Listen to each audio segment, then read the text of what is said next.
Atenção para os avisos da Igreja Vida.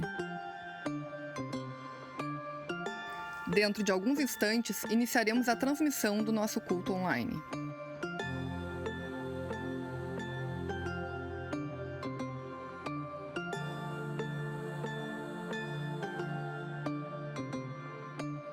Aproveite esse tempo e crie um ambiente de adoração com a sua família.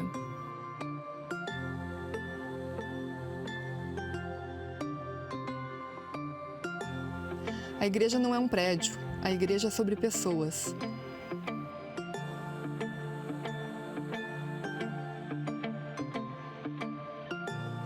E neste momento de distanciamento físico, continuamos sendo igreja, continuamos adorando a Deus com tudo o que somos.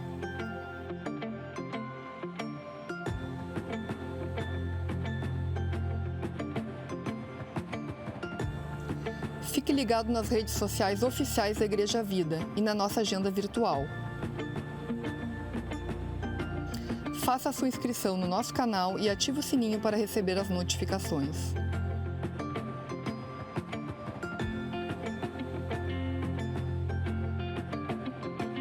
Outras informações você encontra no nosso site igrejavidasap.com.br.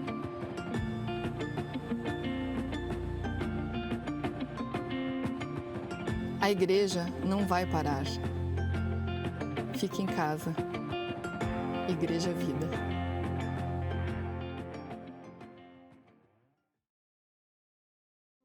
Boa noite, irmãos. Tudo bem com vocês? Eu queria convidar vocês para a gente louvar o Senhor. Nós não podemos estar juntos fisicamente, mas em espírito nós estamos conectados com um só Deus. Independente de qualquer situação que estamos passando, o Senhor é digno de receber o louvor, de receber a adoração. Então fique à vontade na sua casa, se você quiser ficar em pé, vamos adorar o Senhor juntos, amém? Eu olho para a cruz, e para a cruz eu vou, do seu sofrer participar, da sua obra vou cantar, meu Salvador. Na cruz mostrou o amor do Pai, o justo Deus.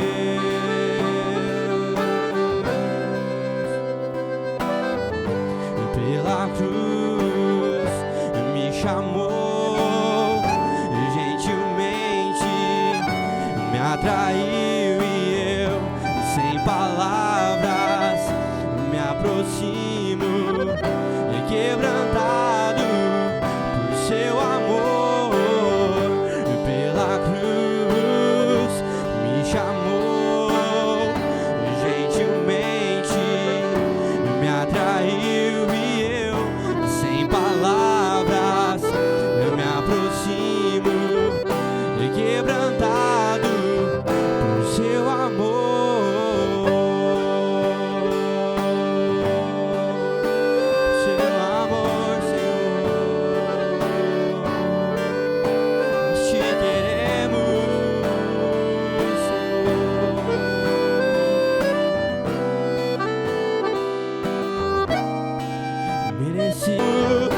Quebrantado por seu amor,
nós, Senhor. Só tu tens as palavras de vida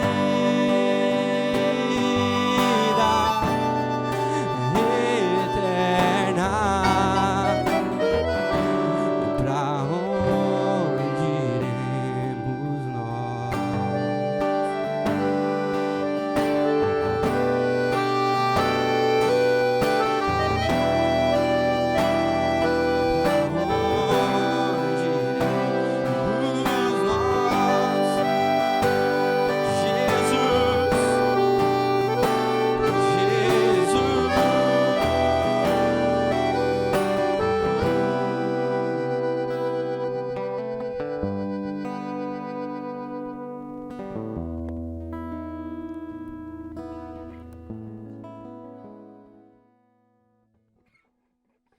Senhor, muito obrigado, Pai, pela sua graça, sua misericórdia sobre as nossas vidas. Pai, em nome de Jesus, eu peço uma medida de graça do alto, para que a tua palavra seja liberada, Senhor. Em nome de Jesus, eu oro por espírito de sabedoria e de revelação, no pleno conhecimento da tua vontade, Pai. Que essa palavra ela possa ser uma palavra rema a cada coração, no nome poderoso de Jesus. Amém. Amém, queridos? Graça e a paz do Senhor Jesus a todos vocês. Estamos felizes, por poder mais uma vez juntos falar da palavra de Deus.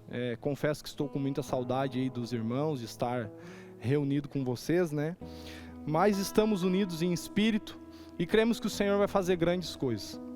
Eu queria convidar você a abrir a palavra de Deus em 1 João, capítulo 4, a partir do versículo 7. Até o versículo 18, amém? 1 João, capítulo 4, a partir do versículo 7, diz assim: Amados, amemo-nos uns aos outros, porque o amor procede de Deus. E todo aquele que ama é nascido de Deus e conhece a Deus.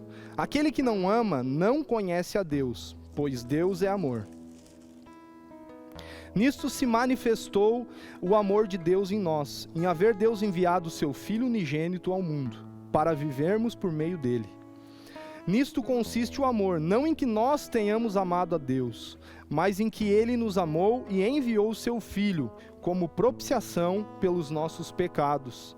Amados, se Deus de tal maneira nos amou, devemos nós também amar uns aos outros. Ninguém jamais viu a Deus. Se amarmos uns aos outros, Deus permanece em nós, e o seu amor é em nós aperfeiçoado. Nisto conhecemos que permanecemos nele e ele em nós, em que nos deu o seu Espírito. E nós temos visto e testemunhamos que o Pai o enviou, o seu Filho, como Salvador ao mundo. Aquele que confessar que Jesus é o Filho de Deus, Deus permanece nele e ele em Deus. E nós conhecemos e cremos no amor que Deus tem por nós. Deus é amor, e aquele que permanece no amor, permanece em Deus, e Deus nele. Nisto é em nós aperfeiçoado o amor, para que no dia do juízo mantenhamos confiança, pois segundo ele é, também nós somos neste mundo. No amor não existe medo. Antes, o perfeito amor lança fora o medo. Ora, o medo produz tormento. Logo, aquele que teme não é aperfeiçoado no amor. Amém, queridos? Queria compartilhar um pouquinho com vocês a respeito de algo que o Senhor tem ministrado no meu coração, sobre a importância de nós sermos aperfeiçoados através do amor. Eu creio que essa palavra ela vai abrir muito os seus olhos acerca de muitas coisas espirituais, principalmente nesses dias ao qual nós, como igreja, estamos vivendo. Eu gostaria de construir um pensamento junto com os irmãos e queria muito pedir a sua atenção e para a gente explanar esse texto e construir um entendimento junto, amém? Olha comigo o versículo 7, o que a Bíblia diz. A Bíblia diz assim: Amados, amemo-nos uns aos outros, porque o amor procede de Deus, e todo que ama é nascido de Deus e conhece a Deus. O texto bíblico começa enfatizando sobre a importância de nós nos amarmos uns aos outros. E aquele que ama, de fato, ele é nascido de Deus e ele conhece a Deus. Porque nós sabemos que Deus é amor. O amor é uma pessoa, é o próprio Deus. Então que tenhamos a consciência de que o que nos dá a certeza de que nós conhecemos ao Senhor é o fato de amarmos também uns aos outros. Agora, claro, que esse amor e essa certeza de saber que nós conhecemos o Senhor, nós só vamos ter através de um amor provado. Um amor que não está apoiado na bonança, mas um amor que consegue permanecer mesmo em meio às dificuldades. Então, quando nós desenvolvemos esse amor de amar, mesmo no meio da dificuldade, mesmo no meio de opiniões diferentes, de pensamentos diferentes, aí sim nós começamos a expressar o amor que agrada o coração do Senhor. Então, que você possa ter clareza a respeito disso, amém? Olha comigo agora o versículo 9. Versículo 9, 10 e 11, diz assim: nisso se manifestou o amor de Deus em nós, em haver Deus enviado o seu Filho unigênito ao mundo para vivermos por meio dele. Nisto consiste o amor, não em que tenhamos nós amado a Deus, mas em que ele nos amou e enviou o seu Filho como propiciação pelos nossos pecados. Amados, se Deus de tal maneira nos amou, devemos também amar uns aos outros.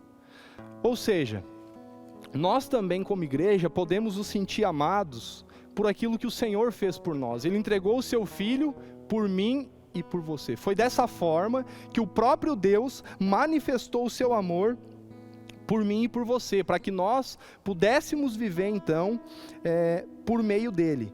E a Bíblia diz que o Senhor Jesus, ele é a propiciação pelos nossos pecados. Então vamos compreender o que é a propiciação. A propiciação é a justificação diante de pecadores que estavam condenados por meio de um sacrifício. Que sacrifício? O Senhor Jesus Cristo. Por isso que ele é a propiciação. Ele é o sacrifício ao qual nós fomos justificados no Senhor. Agora nós precisamos compreender a importância de sermos aperfeiçoados nesse amor. E no versículo 12, a partir do verso 12, nós vamos começar a compreender um pouco disso e como isso acontece. No versículo 12, a palavra de Deus diz que ninguém jamais viu a Deus. Se amarmos uns aos outros, Deus permanece em nós e o seu amor em nós é aperfeiçoado. Olha só, o texto diz que se nós amarmos uns aos outros, Deus permanece em nós e o amor do Senhor em nós é aperfeiçoado. Então a primeira coisa que eu preciso entender, que eu sou aperfeiçoado através do amor quando eu tenho disposição de amar o meu próximo, de amar uns aos outros.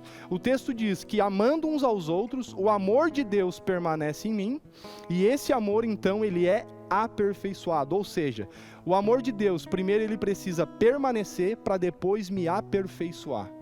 Como que o amor permanece? Quando o próprio Deus vê em mim uma disposição de amar o próximo. E como que o amor é aperfeiçoado? Através dessa unidade minha com as pessoas que andam ao meu redor. Então Deus vai aperfeiçoando esse amor dentro do meu coração, através de um relacionamento que vai sendo construído e lapidado pela presença de Deus. Então, antes de sermos aperfeiçoados, nós precisamos ser lapidados pelo Senhor. E o versículo 13 diz assim: nisto conhecemos que permanecemos nele e ele em nós, em que nos deu o seu Espírito. Amando uns aos outros, nós compreendemos então que o amor de Deus permanece em nós e também vai ser aperfeiçoado. Agora, o versículo 13 também traz uma boa explicação de como eu posso ter certeza que esse amor, que é uma pessoa, permanece em mim. A Bíblia diz através do Espírito que nos foi dado. Então, através do amor ao próximo, eu consigo ter esse amor em mim e ser aperfeiçoado, e através do Espírito eu tenho certeza que este amor está na minha vida. E isso é muito, muito importante. No versículo 14 e 15, a Bíblia diz assim: e nós temos visto e testemunhamos que o Pai enviou seu Filho como Salvador do mundo. Aquele que confessar que Jesus é o Filho de Deus, Deus permanece nele e ele em Deus. Outra coisa que faz com que tenhamos convicção de que o amor permanece e é aperfeiçoado em nós, através da consciência de que Deus entregou o seu Filho por causa dos meus e dos seus pecados. Então Jesus, ele foi entregue para justificar os meus e os seus erros. A confissão pública de que Jesus é o Filho de Deus faz com que esse amor permaneça na minha vida e na sua vida. E o versículo continua dizendo que aí sim nós conhecemos e cremos no amor de Deus por causa daquilo que foi feito por intermédio do seu Filho. Olha comigo agora o versículo 16 e 17. E nós conhecemos e cremos no Senhor Deus, aquilo que Ele fez por nós, que Deus é amor, e aquele que permanece no amor, permanece em Deus e Deus nele.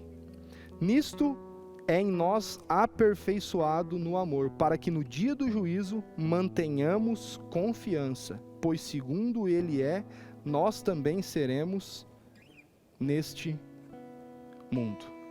Então, compreenda, queridos, através do amor ao próximo, através do Espírito que me foi dado e através da confissão de que Jesus é o Filho de Deus, o amor de Deus permanece em mim e é aperfeiçoado na minha vida. E isso é muito importante nós compreendermos.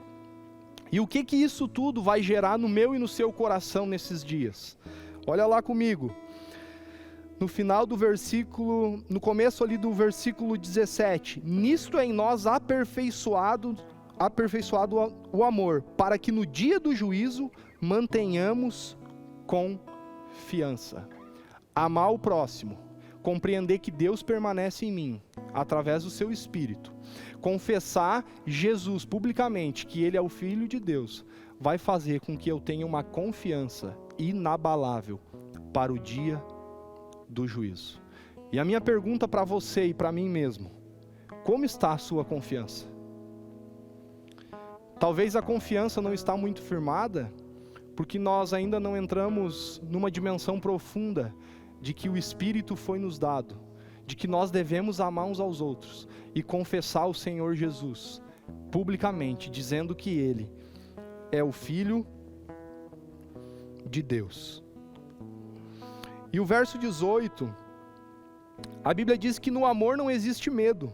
Antes o perfeito amor lança fora o medo. Ora, o medo produz tormento, logo aquele que teme não é aperfeiçoado no amor.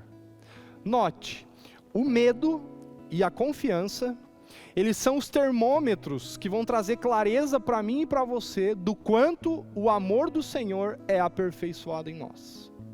Quanto mais eu tenho medo, isso significa que eu menos tenho confiança em Deus. Isso traz clareza ao meu coração de que esse amor ele ainda não está sendo aperfeiçoado em algumas áreas como deveria. Quanto mais eu tenho uma confiança inabalável por meio do amor ao próximo, dos relacionamentos, da certeza que o Espírito foi nos dado, da certeza de que o Pai enviou o Filho, de que Ele é o verdadeiro Filho de Deus, e eu confesso isso publicamente, então eu tenho uma confiança que não vai se abalar no dia da dificuldade. Então, queridos, que nós possamos ter esse tipo de mentalidade e buscar crescer no Senhor. Esse versículo diz que o medo ele traz tormento, mas a confiança ela traz paz e tranquilidade. E a minha pergunta para você que está aí me ouvindo, e para mim mesmo essa pergunta é: você tem vivido dias de medo ou dias de confiança?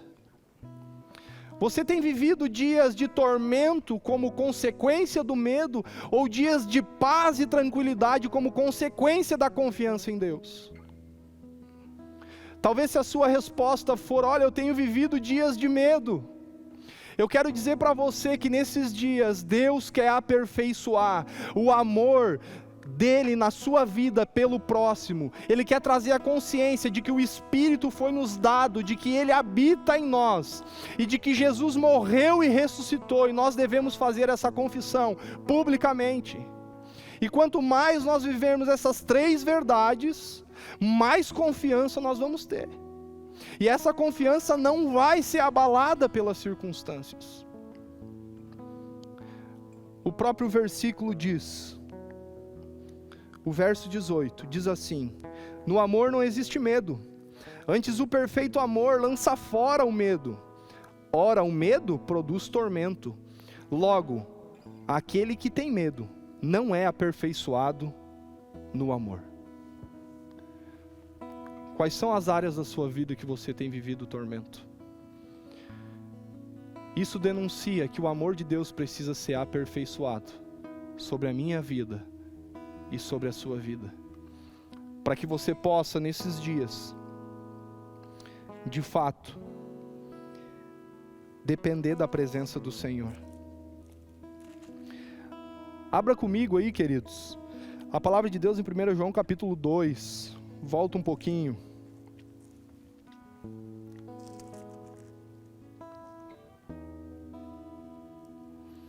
Versículo 5 e 6, olha o que a Bíblia diz.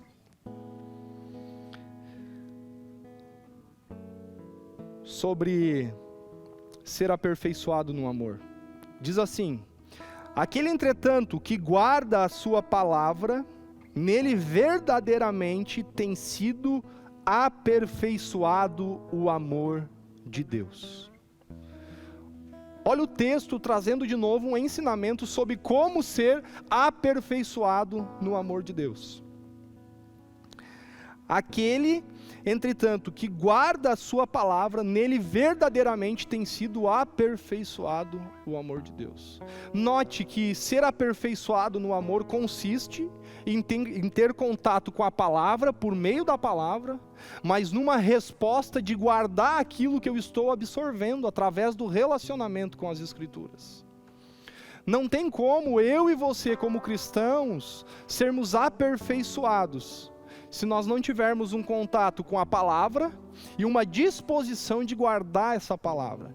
A Bíblia diz que aquele que tem contato com a palavra e guarda essa palavra, então o amor de Deus nessa pessoa é aperfeiçoado. Então, dessa forma, o amor de Deus é aperfeiçoado, porque muitas dúvidas, muitas coisas que nós gostaríamos de ter respostas nesses dias, nós começamos a ter por meio das Escrituras. E a própria palavra de Deus vai dizer em Hebreus 4:12, que a palavra de Deus ela é viva e eficaz. Ela é mais cortante do que qualquer espada de 2 gumes, ela é capaz de dividir alma e espírito, juntas e medulas. Ela traz clareza sobre os pensamentos e propósitos do coração. Ou seja, essa palavra e o contato com essa palavra, ela vai fazer com que o amor de Deus seja aperfeiçoado. Porque a palavra de Deus, ela coloca cada coisa no seu devido lugar. Ela faz com que a gente tenha uma mentalidade correta acerca daquilo que a gente vive, mas também traz clareza acerca daquilo que o próprio Deus é. E isso é muito, muito importante.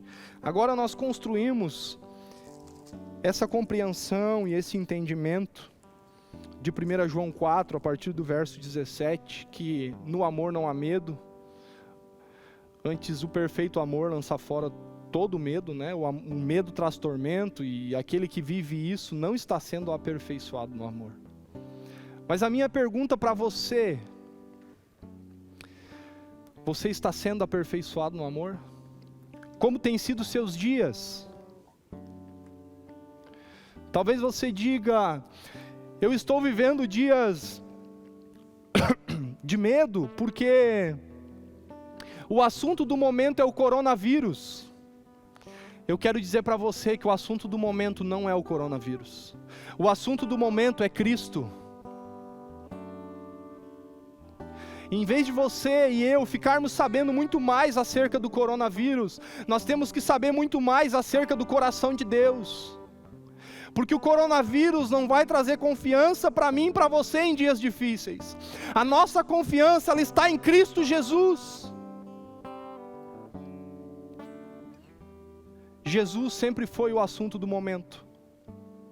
Sempre foi o assunto, ou deveria ser o assunto mais atual de toda a história.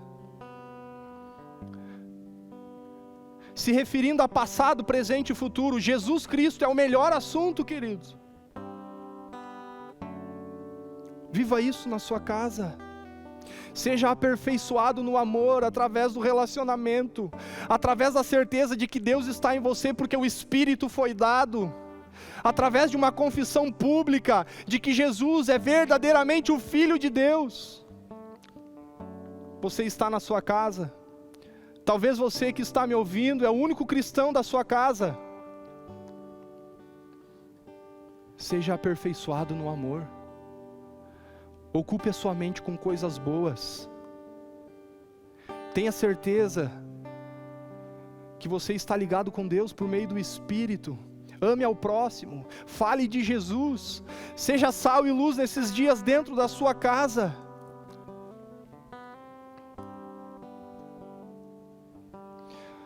Talvez você diga para mim, pastor Fabiano, mas como eu vou fazer isso? Eu tenho vivido como cristão, mas eu tenho experimentado muito mais medo do que confiança. Se jogue aos pés do Senhor, para que essa confiança ela possa ser inabalável no dia da dificuldade. Talvez você tenha dificuldade de compreender algumas coisas de Deus por causa de traumas do passado. Não sei. Talvez muitas coisas que você tem dificuldade ou que você se apavora nos dias de hoje é por causa da criação que você teve. Não sei. Talvez muitas marcas na sua alma são resultados do tipo de gestação que sua mãe teve. Deixa eu compartilhar algo do meu coração para você que está me ouvindo. Sabe que minha mãe, quando ela estava grávida de mim, ela sempre teve medo de me perder. Ela sempre teve muita insegurança. E vivendo com os meus pais, depois que eu nasci, eu pude perceber essa verdade, essa insegurança. E eu acabei recebendo isso sobre a minha vida. E agora eu cresci. E por muito tempo na minha vida eu havia me tornado um homem que não gostava de correr riscos. Porque eu tinha uma insegurança. Eu sempre queria estar seguro de tudo que eu estava fazendo.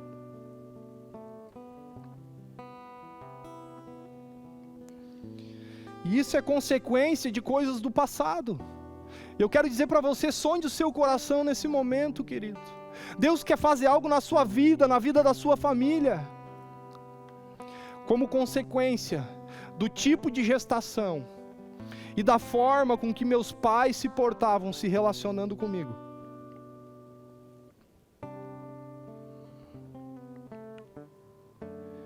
Eu fiquei muito tempo da minha vida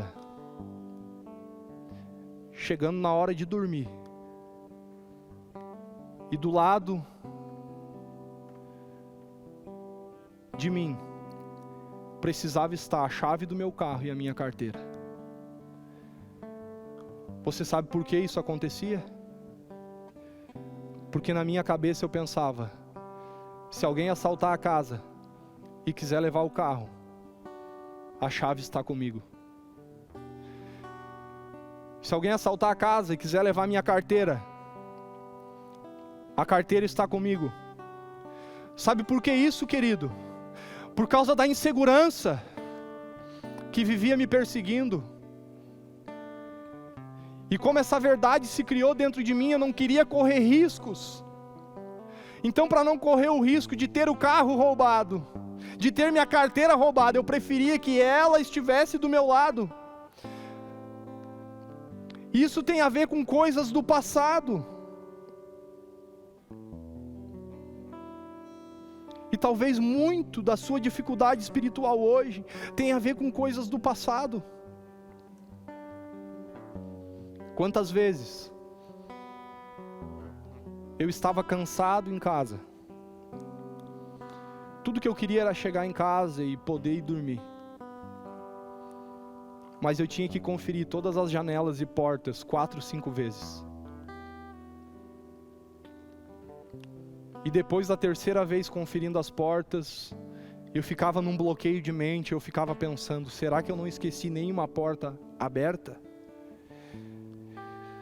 E eu encucava aquilo na minha cabeça, até que eu não conseguia ficar deitado, eu precisava me levantar e mais uma vez e conferir aquela porta. Sabe por quê? Não porque eu tinha medo do ladrão, mas porque tinha uma insegurança, uma raiz de insegurança dentro de mim. E uma voz que gritava, você não pode correr riscos. Mas eu compreendo hoje que a minha e a sua segurança é Jesus. A minha e a sua segurança é a presença do Senhor. Ele é tudo em nós. Ele deve ser tudo em nós. Então essa insegurança, ela acabou perseguindo a minha vida. Esse medo de correr risco acabou perseguindo a minha vida. Por muito tempo no mercado, eu ouvi a seguinte orientação: vai lá e compra um detergente. Eu comprava 2. E sempre exagerado, sabe por quê? Porque eu não queria correr risco. Vê que é um risco tão pequeno, mas em nada eu não queria correr risco, sabe por quê? Porque lá atrás, quando eu estava na barriga da minha mãe, uma insegurança foi transmitida.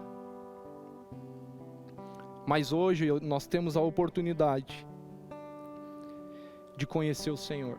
Então, como consequência de toda a insegurança, eu acabei me tornando por muito tempo da minha vida um homem excessivo, um homem exagerado em muitas coisas.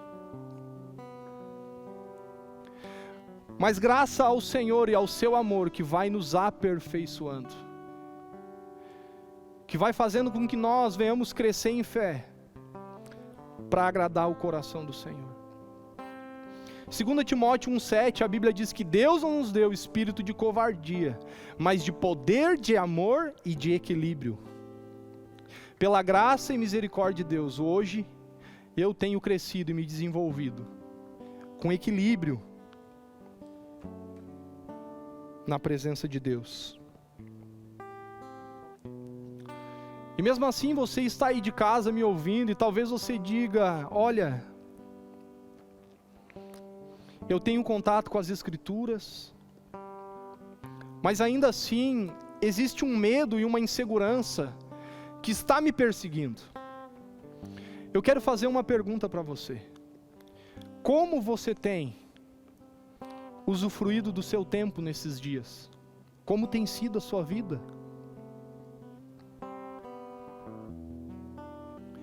O tal do coronavírus pode se tornar uma distração nesses dias, onde a gente quer saber tanto informações, e isso acaba nos prejudicando. Como nós vamos tomar posse de uma confiança que vem do próprio Deus, se infelizmente tem muitos cristãos, que tudo que eles conseguem fazer é ver notícias horríveis todos os dias? Não estou dizendo que você não deve se atualizar acerca do que está acontecendo no Brasil e fora do Brasil. Mas a sua vida não pode ser uma vida de ouvir sobre morte, sobre coronavírus na segunda, coronavírus na terça, na quarta, na quinta, na sexta, no sábado e no domingo coronavírus. Não, a sua vida tem que se resumir a Jesus Cristo. A sua mente tem que se ocupar da palavra de Deus. O problema, irmão, é que nós queremos ter a mente de Cristo, ocupando o nosso tempo com coisas da terra. Isso não vai acontecer. Gaste o seu tempo orando e buscando a presença de Deus. Viva Filipenses 4:8. Tudo que é puro, tudo que é de boa fama, que sejam essas coisas que ocupam o nosso pensamento. Agora, se você ficar o tempo todo olhando notícias ruins, você liga a televisão e você ouve a notícia: olha, assassinaram fulano de tal, morreu mais 1000 com coronavírus, morreu fulano, pegaram não sei mais quanto, e essas coisas vão tomando conta do nosso interior, e o medo vai tomando conta, porque é isso que está ocupando a nossa vida. Se ocupe com as coisas de Deus, para que você possa crescer diante do Senhor.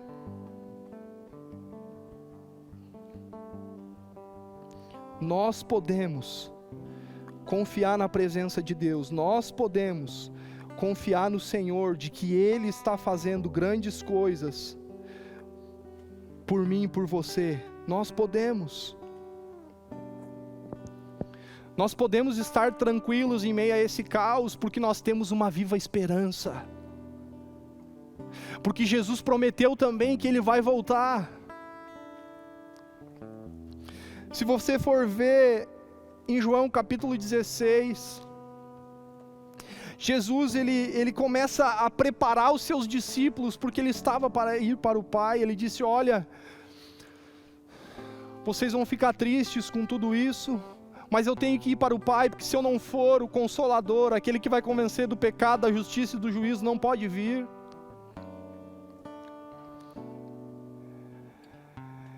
Em João 16, a partir do verso 20 e 22, então o Senhor fala assim: olha, o mundo vai se alegrar com a minha partida, vocês vão se entristecer, mas o mundo vai se alegrar.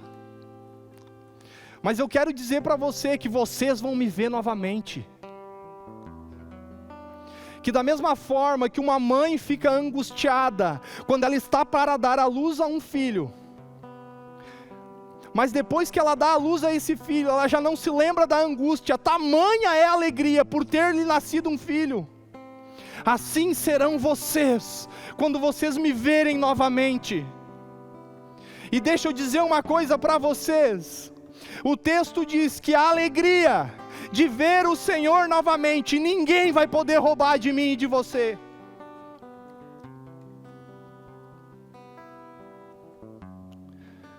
Nós temos muito do que se alegrar. Jesus também prometeu que iria voltar, e Ele vai voltar. A Bíblia diz em 1 Coríntios 15:19, que se a nossa esperança, ela se limita a esta terra, nós somos os mais infelizes de todos os homens. Não se apegue na circunstância terrena, viva por algo maior, seja aperfeiçoado no amor, mas tenha expectativa na eternidade, não naquilo que a terra pode te oferecer.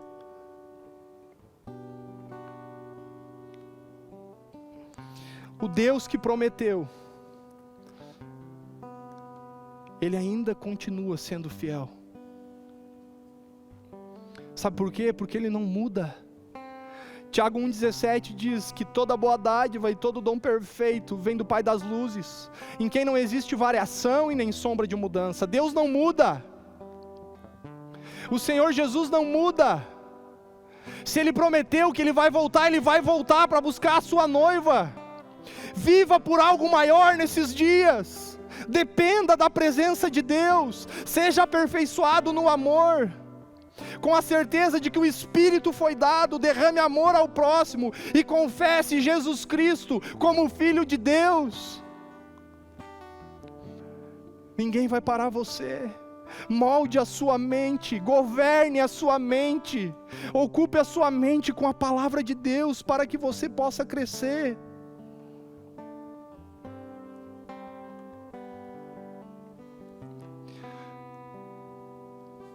Em 2 Pedro 3,9, a Bíblia diz que não retarda o Senhor a sua promessa, como alguns a julgam demorada. Pelo contrário, ele é longânimo para convosco, não querendo que nenhum pereça, senão que todos cheguem ao arrependimento.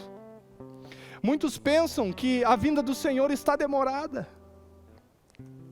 A Bíblia diz que ele não vai tardar a sua promessa. Ele é fiel para cumprir a sua promessa. Mas o desejo do coração do Pai é que ninguém pereça, mas que todos possam chegar ao arrependimento. E eu creio que esses também são dias para isso. Que você, talvez se você é o único cristão na sua casa, nesses dias você possa ser sal e luz aonde você está. Que você consiga exalar o bom perfume de Jesus. Que você consiga ser aquilo que o Pai sonhou que você fosse. A palavra de Deus diz, em 1 Tessalonicenses 5,14, a palavra de Deus diz assim: exortamo-vos também, irmãos, a que admoesteis os insubmissos, consoleis os desanimados, e ampareis os fracos, e sejais longânimos para com todos. Note, o texto diz que os insubmissos devem ser admoestados. Ou seja, os insubmissos que não estão debaixo da missão de Deus, eles devem ser ensinados. Qual é a sua oportunidade como cristão na sua casa? Ensinar aquele que não está debaixo da missão de Deus. Na versão NVI vai dizer para trazer advertência aos ociosos. O que são pessoas ociosas? São pessoas inoperantes. Então você que é operante pode ensinar quem é inoperante. Esse é seu papel no lugar que você está. Esse é o meu papel. Quem é inoperante precisa ser ensinado. Quem é desanimado precisa ser consolado. E quem está fraco precisa ser amparado. Ampareis os fracos.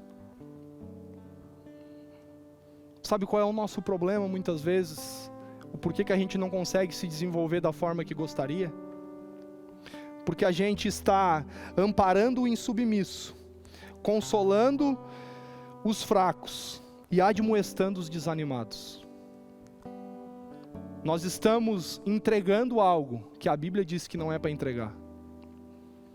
Insubmissos precisam ser ensinados, ociosos precisam ser advertidos. Não adianta você tentar amparar ele, primeiro ele precisa ser ensinado. Senão você não vai conseguir desenvolver amparo. Você compreende isso que eu estou falando?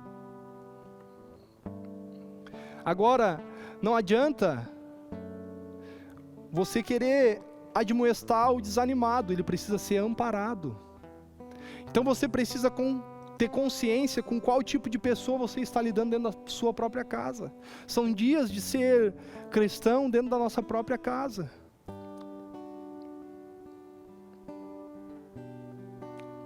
Compreenda algo: o medo e a insegurança não podem tomar conta da sua vida. O desejo de Deus é que você seja aperfeiçoado através do amor. Mas compreenda o seu papel dentro de casa nesses dias como cristãos. Guarde esse versículo no seu coração, 1 Tessalonicenses 5,14. Exortamo-vos também, irmãos, para que admoesteis os insubmissos.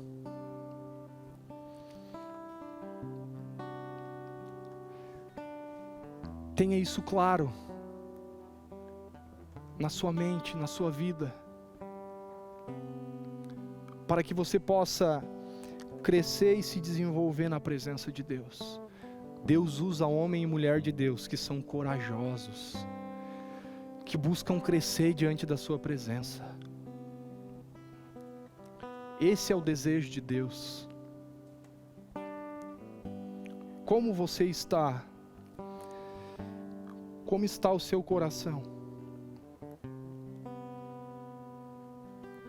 Olha o que a palavra de Deus diz em Deuteronômio capítulo 20, no versículo 1. A respeito da guerra, a Bíblia diz assim: olha o que o Senhor está querendo falar para o seu povo. Olha, quando vocês saírem à peleja, quando vocês saírem à guerra, não fiquem com medo por causa de carros, por causa de cavalos, não fiquem. Não fiquem com medo por causa da quantidade do povo. Mas confie no Senhor, naquele que libertou você do Egito, porque Ele está contigo. É isso que diz Deuteronômio 21, querido. Para você confiar no Senhor, no dia da guerra, a sua confiança é o Senhor. No dia do coronavírus, a sua confiança é o Senhor.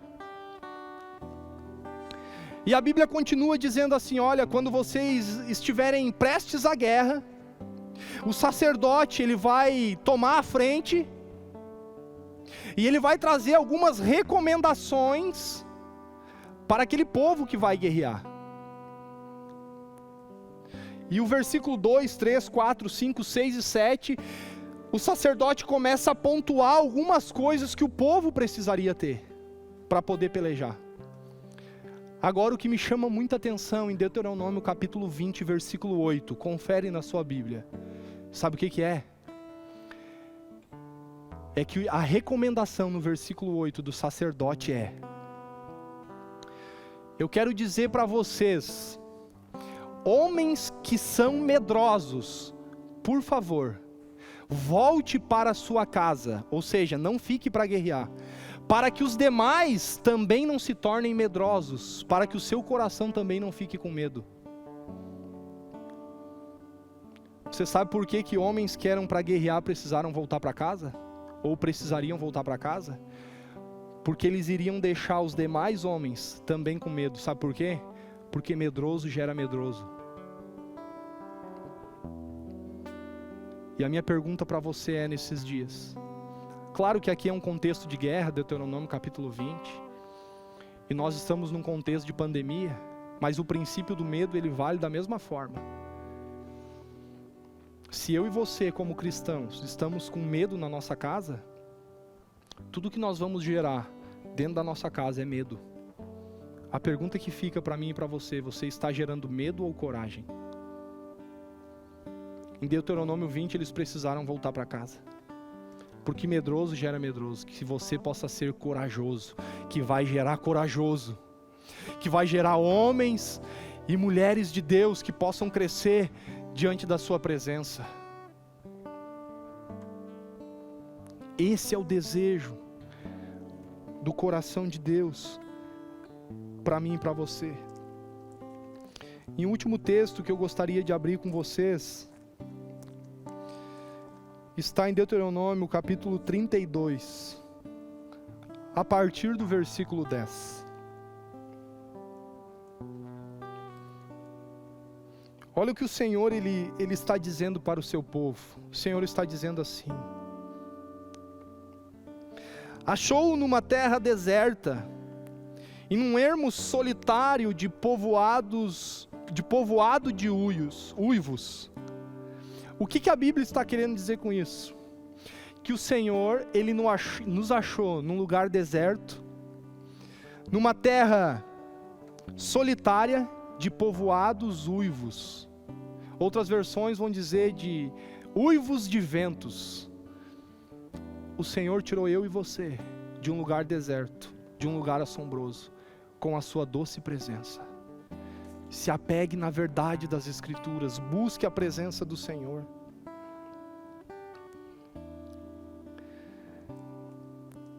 A Bíblia diz que o Senhor o rodeou e cuidou dele, guardou-o como a menina dos seus olhos. O Senhor nos encontrou num lugar deserto, solitário, com o barulho do vento, com o barulho da solidão, mas Ele cuidou de nós como a menina dos seus olhos. Deixa eu dizer para você que está em casa, você é a menina dos olhos de Deus. Deus, Ele se importa com você. Mas Deus é um pai maduro, e nesses dias o que Deus está fazendo é amadurecendo seus filhos. Deus não é um Deus irresponsável, mas Deus está permitindo que os seus filhos se tornem maduros nesse tempo, que seus filhos eles possam crescer diante da sua presença nesse tempo. Olha o que a Bíblia diz no versículo 11, que como a águia desperta a sua ninhada e voeja sobre os seus filhotes, estende as asas, tomando os leva sobre elas.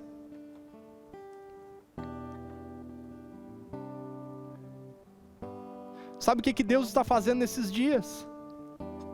Deus é como essa águia. Ele está tirando seus filhos do ninho. Ele está colocando seus filhos num lugar de maturidade, num lugar de crescimento. No alto da montanha, chega num momento na vida da águia, que ela tira os seus ninhos, ela empurra os seus filhotes do seu ninho, para que eles possam dar voos altos. E ela empurra esses filhotes, e ela fica voando por cima deles, porque os olhos dessa águia estão nos seus filhos, para ver como eles vão se portar, diante desse novo processo de maturidade. E é isso que Deus está fazendo nesses dias. Deus está empurrando você, meu irmão. Deus está me empurrando para fora do ninho, para ver a gente voar. Mas Ele é como uma águia, Ele está por cima de você, voando e olhando para você.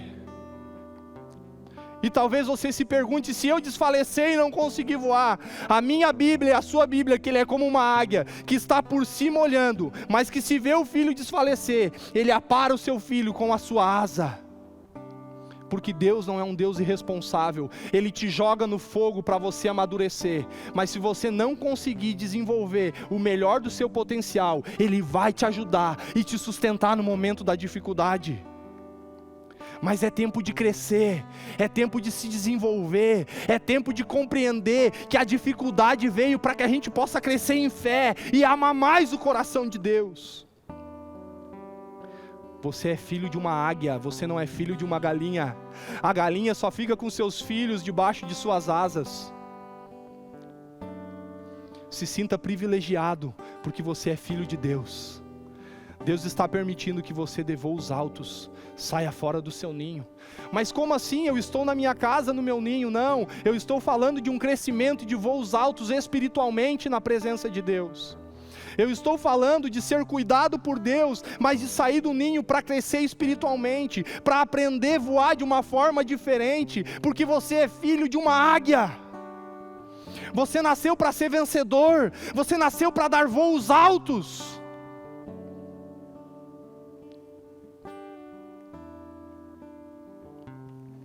E a Bíblia diz no verso 12, assim só o Senhor os guiou, e não havia com ele Deus estranho. Sabe por que foi só o Senhor que os guiou? Como uma águia? Para que você cresça na suficiência de Deus. De que Deus estranho não pode fazer nada. Mas que o Deus, o verdadeiro Deus, o Deus vivo, Ele é suficiente para que você amadureça e dependa dEle. Guarde essa palavra no seu coração. Seja aperfeiçoado no amor. Através da confissão de quem é Jesus, da consciência de que o Espírito foi derramado. Seja aperfeiçoado no amor, através do amor ao próximo, através da palavra e de dar uma resposta a essa palavra, através da esperança da volta de Jesus, de que nós teremos uma alegria que ninguém vai roubar, mas que nesses dias Ele é como uma águia que está tirando eu e você do ninho, para que a gente dê voos altos. Parece que a águia está em perigo. Aliás, os seus filhotes estão em perigo, mas a águia está por cima delas, dos seus filhotes, vendo como eles estão. E se eles não conseguirem voar, a águia vai sustentar com as suas asas. Os olhos do Senhor estão sobre você, e as asas vão sustentar eu e você. Confie no Senhor nesses dias. Busque a presença do Senhor. Ele fez tudo isso sozinho, sem Deus estranho, porque Ele é suficiente diante de tudo isso. Queria convidar você a ficar de pé nesse momento. Você que ouviu essa palavra, fique de pé comigo aí onde você está. Queria que nós tivéssemos um momento de adorar o Senhor com esse louvor. Se você quiser, aí onde você está, fique de joelhos nesse momento. Se proste diante da presença de Deus. Talvez é o seu momento aí na sua casa de dizer para Deus: Deus, eu quero ser aperfeiçoado no amor. Deus, eu quero ter os meus olhos voltados para a eternidade, daquilo que o Senhor prometeu.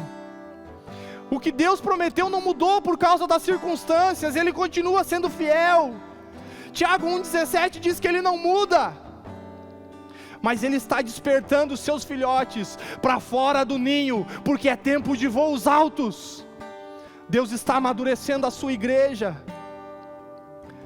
Fique de pé, pegue na mão do seu familiar, fique de joelhos se você quiser. Vamos adorar o Senhor com esse louvor. Erga sua voz, levante um altar de adoração aí na sua casa. É o seu tempo com Deus, é o seu tempo com Ele. Vamos adorar o Senhor. Mesmo que eu ande, eu me abalar, o teu amor vai sustentar tudo que há em mim, tudo que há em mim.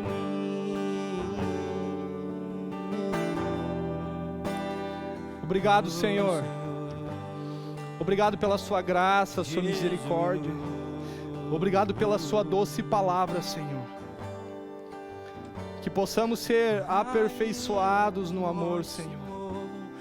Mas que possamos compreender que para esse amor ser aperfeiçoado, o amor primeiro precisa permanecer. Que o Senhor possa encontrar em nós uma disposição de amar o próximo. Que venhamos ter consciência de que o Senhor permanece em nós através do Teu Espírito. Que possamos fazer uma confissão pública de que Jesus é o Filho de Deus. Que possamos ter a viva esperança na eternidade. Que possamos nesses dias ser igreja dentro da nossa casa. Muitos talvez são os únicos cristãos dentro de suas casas. Que eles possam viver no nome de Jesus. 1 Tessalonicenses 5,14.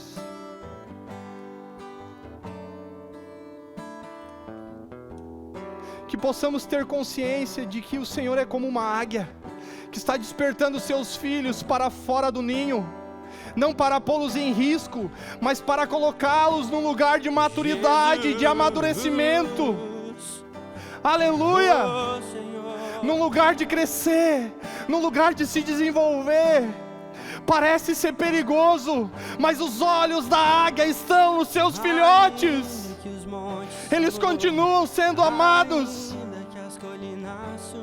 mas eles estão sendo forjados nesse tempo. E se a insegurança vier, e se o medo vier, confie que as asas da águia vão te sustentar. Nós cremos, Senhor, que o Senhor é a nossa fortaleza e o nosso baluarte. Ainda que os montes se movam, ainda que as colinas sumam, o teu amor por mim permanecerá. Teu amor por mim permanecerá. Ainda que os montes se movam, ainda que as colinas sumam, o teu amor por mim permanecerá. Teu amor por mim permanecerá, Jesus. Pai, eu peço que você cele essa palavra em cada coração nesse momento, no nome poderoso de Jesus. Que cada um possa viver dias incríveis na Tua presença, no nome poderoso de Jesus. Dê um aplauso a Jesus aí na sua casa, porque Ele é digno de todo louvor e de toda adoração. Deus abençoe você.